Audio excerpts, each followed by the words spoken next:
Banyak keresahan di tengah masyarakat saat ini dengan kondisi naiknya beberapa bahan pokok, Ustaz.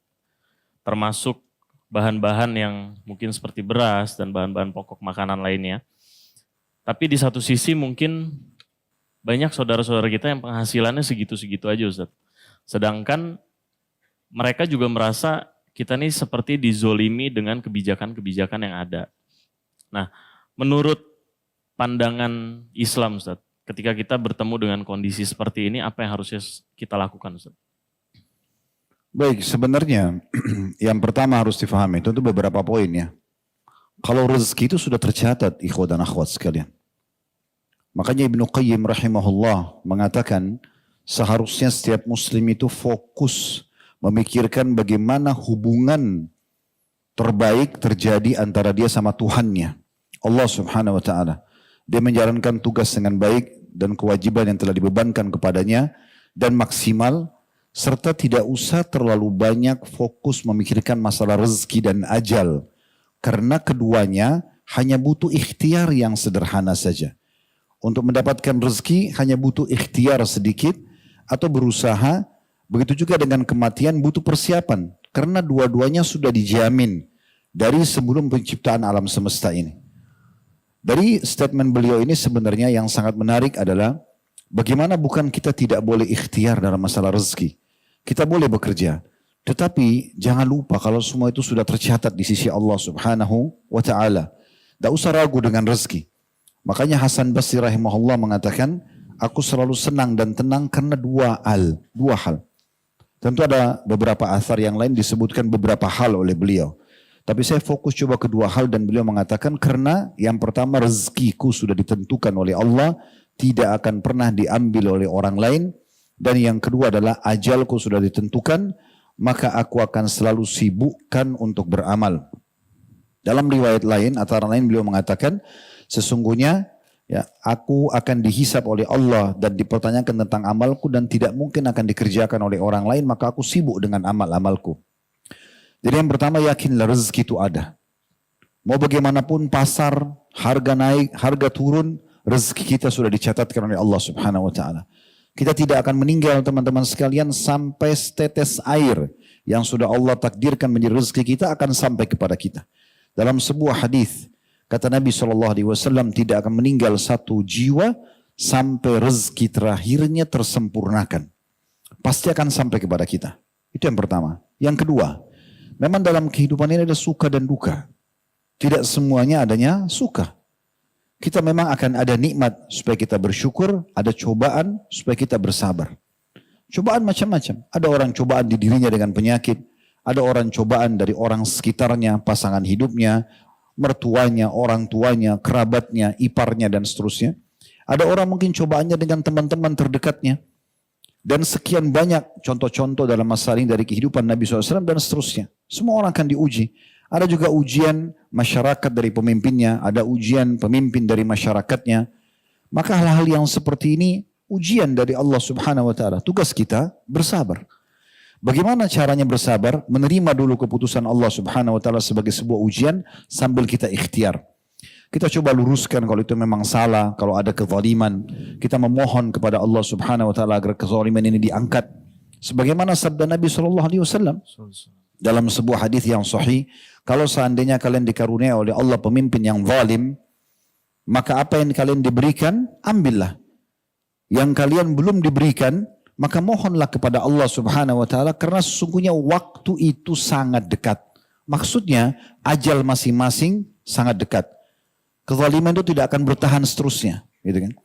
Kalau keputusan itu memang adalah adil, karena memang harus dinaikkan harga pasar, karena keadaan memang misalnya seluruh dunia sedang ditimpa permasalahan atau negara itu sedang ditimpa permasalahan, sedang naik harga, maka itu dibiarkan. Memang itu keputusan yang bukan cuma kita sendiri. Kezaliman itu di saat kita secara individu tidak mendapatkan hak kita. Tapi kalau merata, semua orang bisa merasakan karena memang itu kebijakan yang dianggap adil, maka itu adalah hal yang dibolehkan dalam syariat. Di masa Nabi Muhammad SAW, saudaraku seiman, pernah terjadi kenaikan harga pasar. Lalu datanglah beberapa orang sahabat dari hadis Jabir radhiyallahu anhu, hadis yang sahih. Mereka datang kepada Nabi SAW mengatakan, ya Rasulullah, harga pasar lagi naik. Tolong tentukan harga buat kami. Kata Nabi SAW, tidak. Dalam riwayat lain, biarkanlah. Kemudian datang orang kedua mengatakan hal yang sama. Nabi SAW mengatakan biarkanlah. Karena sesungguhnya penentu harga, penentu rezeki adalah Allah Subhanahu wa Ta'ala.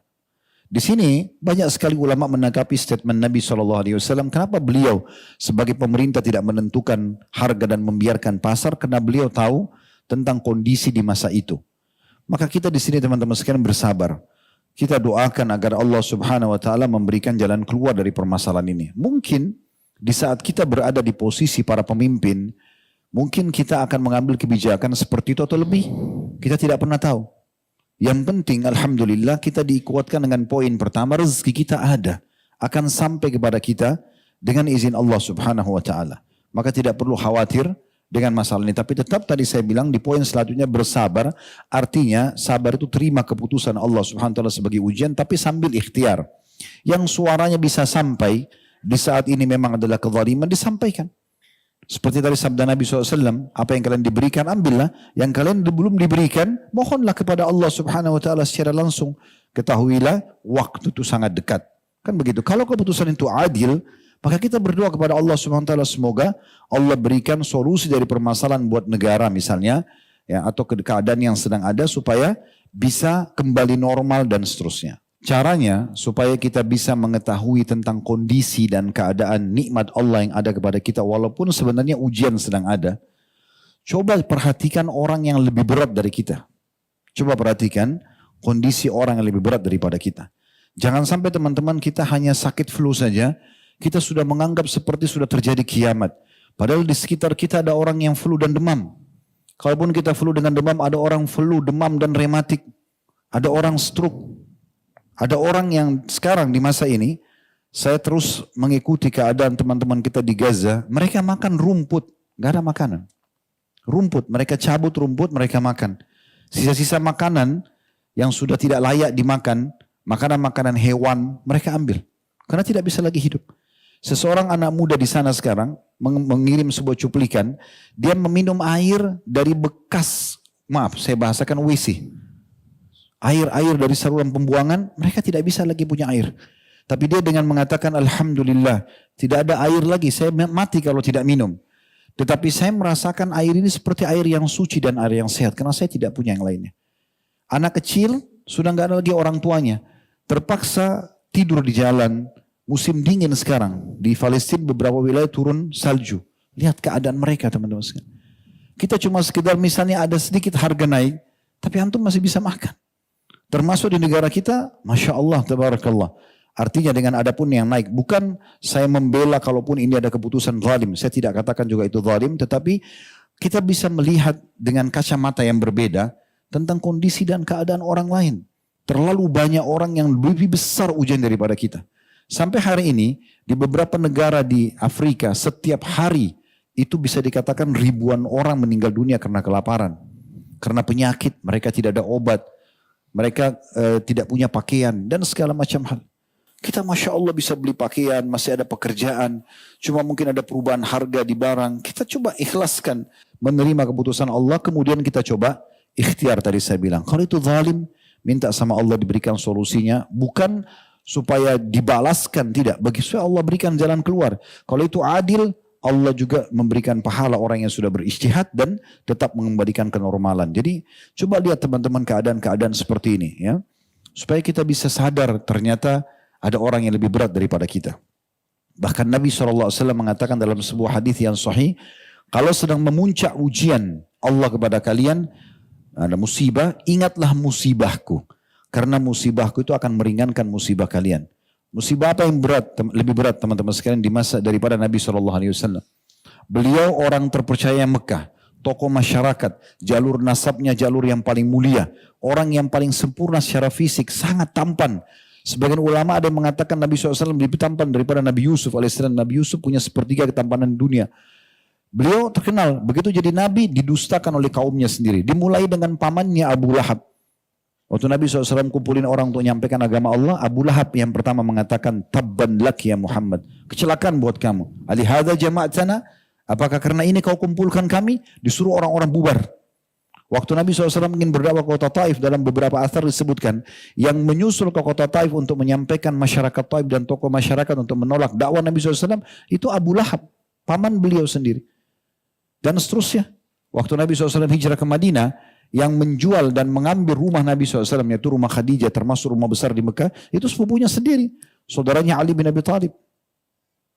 Dan seterusnya. Cukup banyak ujian. Kemudian di masa hidup beliau meninggal istrinya. Dan dari 7 orang anak yang Allah SWT karuniakan, 6 orang anak beliau meninggal di masa hidupnya. Jadi cuma 1 saja yang hidup di masa hidup Nabi SAW. 3 anak laki-lakinya, Al-Qasim, Abdullah, dan Ibrahim meninggal di masa hidup beliau. 3 anak laki-laki. Kemudian dari 4 anak perempuannya, Ruqayyah, Ummu Karthum, dan Zainab meninggal di masa hidup beliau. Kemudian tersisa Fatimah. Setahun setelah Nabi SAW meninggal, baru beliau meninggal radhiyallahu anhu majma'in. Ini ujian yang berat. Gitu kan? Ujian yang berat. Bagaimana beliau sudah jadi raja, jadi nabi di Madinah, masih ada kaum munafikin yang menghina-hina beliau. Terlalu banyak contoh kalau kita ingin cari. Nabi SAW juga sakit, disakiti juga oleh orang lain. Jadi jangan kita berpikir teman-teman hidup ini, walaupun kita sudah berusaha maksimal menjadi orang baik, lalu tidak ada yang memusuhi kita. Nggak mungkin. Itu mengkhayal. Sehebat apapun antum menjaga tutur kata antum, sikap antum, pasti ada saja orang yang mencari permasalahan. Itu terjadi pada Nabi Muhammad SAW. Kan gitu. Saya pernah berbagi cerita kan.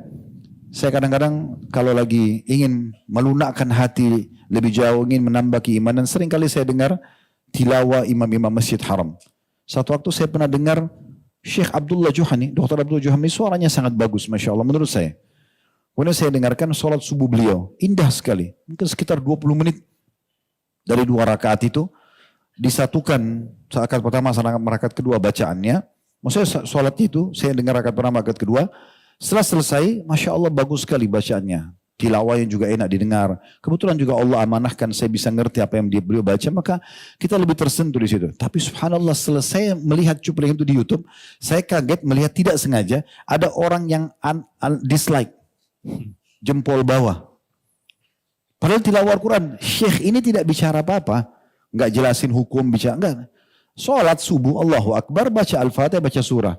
Sampai salam. Ada orang masuk di channel itu khusus untuk dislike saja. Coba pikir.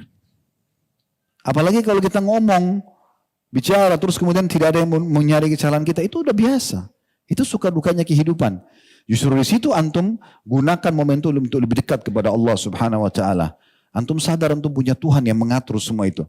Kalau ada orang yang tidak suka sama kita, yang ciptakan kita Allah, yang ciptakan dia Allah. Yang ciptakan sifat, ya kita bersabar untuk bisa menerima. Menciptakan juga sifat emosi ataupun apa, dan dia itu adalah Allah. Kita bisa minta kepada Allah SWT untuk melunakkan dia. Dan menjadi penyebab hidayahnya. Kan begitu. Memang sudah begitu sunnatullah. Jadi fahami ini memang ada satu sistem yang sudah terjadi. Maka kita tinggal kalau ada nikmat bersyukur, ada cobaan kita bersabar. Ya, Allahu a'lam. Ya.